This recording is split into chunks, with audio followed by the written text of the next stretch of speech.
నమస్తే, welcome to our channel. నేను మిషాల్ని. రాష్ట్ర వ్యాప్తంగా మెడికల్ కాలేజీ వ్యతిరేకం అంటూ వైసీపీ నేతలు మొత్తం కార్యకర్తలు అందరూ కూడా రాష్ట్ర వ్యాప్తంగా నిరసన కార్యక్రమం చేశారు. అందులో పోలీసులకి ఎదురు తిరుగుతూ వెళ్ళారు. అయితే వాళ్ళు అంబటి రాంబాబు మీద కేసు అయితే నమోదైంది. అసలు ఏం జరిగింది అక్కడ? ఇలాంటి అంశాలను చర్చించే ముందు స్టూడియోలో ఉన్నారు senior journalist doctor Kanakadurga Vadlamani గారు ఉన్నారు. వారిని అడిగి విషయాన్ని తెలుసుకునే ప్రయత్నం చేద్దాం. నమస్కారం మేడం. నమస్తే అండి. మేడం, నిన్న చూసుకున్నట్టయితే రాష్ట్ర వ్యాప్తంగా వైసీపీ శ్రేణులు కార్యకర్తలు ఇది మెడికల్ కాలేజీకి వ్యతిరేకం అని చెప్పి వాళ్ళు ప్రైవేటీకరణ చేస్తున్నారు, వ్యతిరేకంగా చేద్దామని చెప్పి వాళ్ళు ర్యాలీ చేస్తూ వస్తున్నారు. అయితే అంబటి రాంబాబు పోలీసుల మీద వాగ్వాదానికి దిగటం, భారీ కేడ్లు లాగి పడేయడం అట్లా చేసుకుంటూ వచ్చారు. అయితే ఈ రోజున అంబటి రాంబాబు మీద కేసు నమోదైంది. అసలు ఏం జరిగిందంటే ఏం చెప్తారు? అంటే పీపీపీ మోడల్లో మెడికల్ కాలేజెస్ కట్టడాన్ని వ్యతిరేకిస్తూ జగన్మోహన్ రెడ్డి గారు వీళ్ళందరికీ ఆర్డర్ వేసి వెళ్ళిపోయాడు. ఏమని వేశాడు? ధర్నాలు నిర్వహించండి అని. కానీ నేను ధర్నాలు నిర్వహిస్తాను, నేను మీ ముందు ఉంటాను ఎప్పుడు చెప్పడు ఆయన. నేను వస్తానంటాడు, రాడు. తిరుపతి వస్తా అన్నాడు, రాలేదు, మీకు గుర్తుంటే. ఎందుకంటే అఫిడవిట్లో సంతకం పెట్టమంటే పారిపోయాడు. కాబట్టి ఆయన రాడు. ఆయనకు భయం కూడా, ఒంటరిగా రాలేడు. అందుకని వీళ్ళందరూ కూడా ధర్నాలు చేశారు.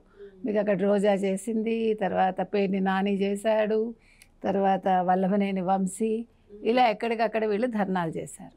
అంబటి రాంబాబు ధర్నా చేసి ఆయనతో పాటు ఉన్న మనుషుల మీద, అంటే అంబటి రాంబాబుతో పాటు ఉన్న వాళ్ళ మీద కూడా ఇవాళ కేసు నమోదైంది. మీరు అడగచ్చు, ఎందుకు మేడం కేసు నమోదు చేశారని. ఒకటి, అనుమతి లేకుండా వాళ్ళు ధర్నా నిర్వహించారు. రెండు, బారికేడ్లు తోసుకుని వెళ్ళిపోయి పోలీసులతో వీళ్ళు వాగ్వాదం చేశారు. అంటే వీళ్ళందరూ కూడా పోలీసుల్ని వాళ్ళ బెదిరిస్తున్నారు.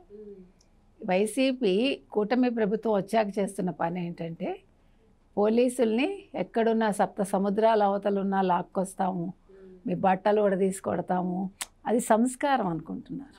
అంటే అంతకుముందు 5 ఏళ్ళు వాళ్ళు మహిళలను దుర్భాషలాడారు, మహిళల్ని చాలా నీచంగా మాట్లాడారు, ఇవన్నీ చేశారు. ఇప్పుడు పోలీసుల మీద పడ్డారు. అందుకని పోలీసుల మీద ఎప్పుడైతే పడ్డారో పోలీసులు ఊరుకోరు కదా. ఇక్కడ 2 కేసులు. ఒకటి, పోలీసులతో వాగ్వాదానికి దిగడం, 2, అనుమతి లేకుండా అక్కడ ధర్నా చేయడం, 3, బ్యారికేడ్లు తోసుకుని వెళ్ళిపోవటం. అయితే పీపీపీ మోడల్లో మెడికల్ కాలేజీలు కడితే తప్పేంటి అని అడిగితే, పీపీపీ మోడల్లో మెడికల్ కాలేజీలు కట్టడం తప్పు కాదని కోర్టు కూడా చెప్పింది. కోర్టు ఏమంది? మా కోర్టు భవనాలే కొన్ని ఇంకా పూర్తి కాలేదు, ప్రభుత్వ ధనంతో కట్టడం అది సాధ్యం కాదు, కొన్నిసార్లు ప్రైవేట్ భాగస్వామ్యంతో చెయ్యొచ్చు, తప్పు లేదు అని చెప్పారు. ఇప్పుడు వీళ్ళు 17 మెడికల్ కాలేజీలు కట్టామని జగన్మోహన్ రెడ్డి అంటాడు. 17 కడదామనుకున్నాము, అందులో 7 అనుకుని 5 కాకుండా 2 చేసామని అంటాడు. పోనీ ఆ 2 ఎక్కడ చేసావయ్యా, వాటిని నువ్వు వీడియోలు చేసి చూపించు అంటే, పులివెందుల్లో అప్పుడెప్పుడో కట్టానంటాడు. కానీ మొన్న మెడికల్ కాలేజీల మీద ఆయన నర్సీపట్నం వెళ్ళాడు తప్ప పులివెందులు వెళ్ళలేకపోయాడు. తన సొంత నియోజకవర్గానికి వెళ్ళలేని జగన్మోహన్ రెడ్డి తన అంటే పార్టీలో ఉండే వీళ్ళందరినీ వెళ్ళి ధర్నాలు చేయమంటాడు. పోనీ నర్సీపట్నం ఎందుకు వెళ్ళావు? అంతకుముందే గుడ్ అమర్నాథ్ వచ్చి చూపించాడు కదా, అక్కడ మెడికల్ కాలేజీ పూర్తి కాలేదు కదా అంటే, కాదు, పూర్తి అయితే ఇలా ఉండేదేనో ఫోటో చూపిస్తాడేంటో. అంటే పిచ్చాడనుకోవాలా, వెర్రాడనుకోవాలా? ఇప్పుడు పులివెందులు అయితే వెళ్ళడు ఖచ్చితంగా. ఎందుకు వెళ్ళడు? అక్కడ జెడ్పీటీసీ ఎన్నికల్లో డిపాజిట్ కూడా రాలేదు, అందుకని మొహం చూపించారు. వాళ్ళ మీద కోపం అన్నమాట, అక్కడ ఉండే ప్రజల మీద కోపం ఉంటుంది ఆయనకి. అంటే తనకి వ్యతిరేకంగా ఎవరున్నా భరించలేడు ఆయన. సో పీపీపీ మోడల్లో మెడికల్ కాలేజీలు కడితే పేదలకు అన్యాయం జరిగిపోతుంది అంటాడు. తన హయాంలో పేదవాళ్ళ సీట్లు అమ్ముకున్నాడు. అందుకని మీకో న్యాయం, నాకో న్యాయం, మీకో నీతి, నాకో నీతి. మీరు మంచి చేస్తే ఎలాగా? మళ్ళా నేను ముఖ్యమంత్రిని అయిపోతే వీటి సంగతి అన్నీ తేలుస్తా అంటాడు. ఇవాళ అంటే సిఐఏ సదస్సు 14-15 సిఐఏ సదస్సు జరుగుతోంది వైజాగ్లో. వైజాగ్ ఇవాళ ఎంత అద్భుతంగా ఉందో మనం చూస్తున్నాము. ఎక్కడెక్కడ వాళ్ళు వస్తున్నారు, ఎన్నో దేశాల నుంచి వస్తున్నారు పారిశ్రామికవేత్తలు, తర్వాత సిఈఓలు వస్తున్నారు, తర్వాత చీఫ్ ఆపరేటింగ్ ఆఫీసర్స్ వస్తున్నారు, తర్వాత విదేశీ ప్రతినిధులు వస్తున్నారు. సో అది సజావుగా సాగితే ఎట్లా? ఏదో గొడవ ఉండాలిగా. అందుకని ఇది ఇప్పుడు ఏమీ చేయలేరు. పోనీ గట్టిగా చేద్దామా అంటే కల్తీ లడ్డు విషయంలో ఇప్పుడు ధర్మారెడ్డి అప్రూవర్ అయిపోయాడు ఆల్మోస్ట్. ఇప్పుడు వైవి సుబ్బారెడ్డిని పిలిచారు. వైవి సుబ్బారెడ్డి ఎల్లుండి వస్తా అన్నాడు, ఇవాళ హాజరు కానన్నాడు. సో ఇవాళ జగన్మోహన్ రెడ్డి బయటకు వచ్చి మాట్లాడలేదు. కల్తీ లడ్డు విషయంలో వాళ్ళు స్టేట్మెంట్ ఇవ్వలేదు ఇంతవరకు. ఈవెన్ వైవి సుబ్బారెడ్డి కూడా ఇవ్వలేదు. ఇంకా మెడికల్ కాలేజీల మీద ధర్నాలు ఏంటి? ముందు నీ హయాంలో జరిగిన కల్తీ విషయాన్ని గురించి మాట్లాడకుండా వాళ్ళు పీపీపీ మోడల్లో మెడికల్ కాలేజీలు కడతామన్నారని మీరు ఆ అంశాన్నే పట్టుకుంటే, దానికోసం తమిళనాడు నుంచి రోజా వచ్చేసి అక్కడేంటో ఆవిడ అరుస్తుంది కూర్చుని. అందుకని ఇవాళ ఏది చేసినా కూడా మొత్తానికి అంబటి రాంబాబు ఫిక్స్ అయ్యాడు. ఇంకొకటి మొన్న పాపం ఆయనకు తెలియక చేశాడో కావాలని చేశాడో, తిరుమల వెళ్ళాడు, భోజనం చాలా అద్భుతంగా ఉందని ఎక్స్లో పోస్ట్ పెట్టాడు. ఆ మర్నాడే కల్తీ లడ్డు గురించి మాట్లాడాడు. కల్తీ జరగలేదు అంటూ ఒక విషయాన్ని తెర మీదకి తీసుకొచ్చాడు. అంటే తెలియకుండానే కావాలనే లేకపోతే జగన్మోహన్ రెడ్డిని ఇరికిచ్చాడు. అది ఇరికిచ్చిన మర్నాడే ధర్మారెడ్డి విచారణకు హాజరవ్వాల్సి వచ్చింది. వాళ్ళ ముందు విచారణలో నిజాలు ఒప్పుకున్నాడు, అప్రూవర్గా మారాడు. కాబట్టి ఇవాళ అంబటి రాంబాబు అతని రూట్ సెపరేట్ అనుకుంటున్నాడా, లేదు తెలిసి చేస్తున్నాడా జగన్మోహన్ రెడ్డిని ఇరికించటం, తెలియక చేస్తున్నాడా అనేది అర్థం కావట్లేదు.